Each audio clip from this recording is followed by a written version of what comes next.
Hi, my name is Alicia Rule, and I'm going to be showing you how to make pumpkin bread today. So the first thing you're going to want to do is gather all of your ingredients together in one spot so you can go ahead and get started.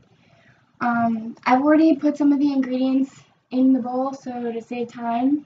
So you're going to need 3 cups of sugar, 1 can of pumpkin puree, a cup of vegetable oil, 2/3 cups water, 4 eggs, 3½ cups flour, 1 tablespoon of ground cinnamon, 2 teaspoons of baking soda, a ½ teaspoon of salt, 1 cup of semi-sweet chocolate chips, but they're optional. You don't have to use them if you don't want to. So you want to go ahead and put all this together, and you're going to put the wet ingredients together. So that's the oil, the eggs, the water, the sugar, and the pumpkin. You're going to go ahead and put all that in there. And then, gotta put the eggs in.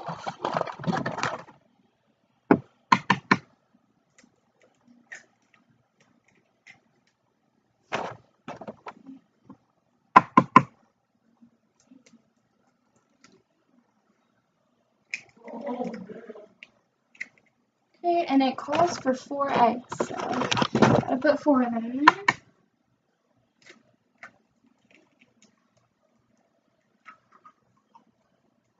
3.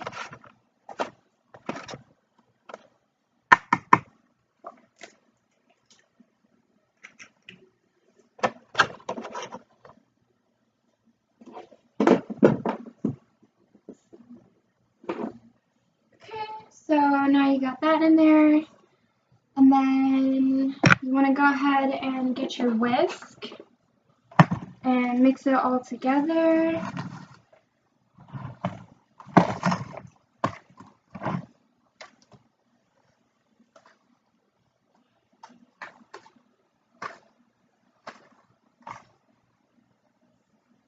Okay, and then after you've got it all mixed together, you want to mix it until it's really, really, really smooth.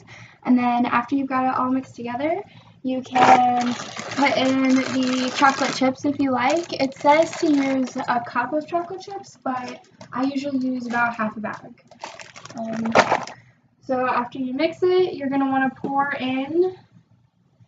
In this we have the flour and the cinnamon and the baking soda and the flour, cinnamon, and baking soda in this. And you're going to want to add it into the mix when you're done.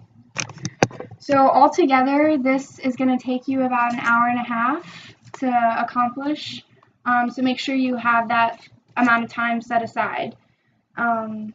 Also, make sure you're getting the correct amount of the ingredients because it is very, very important. The bread will not rise correctly if you do not have the right amount of baking soda in there.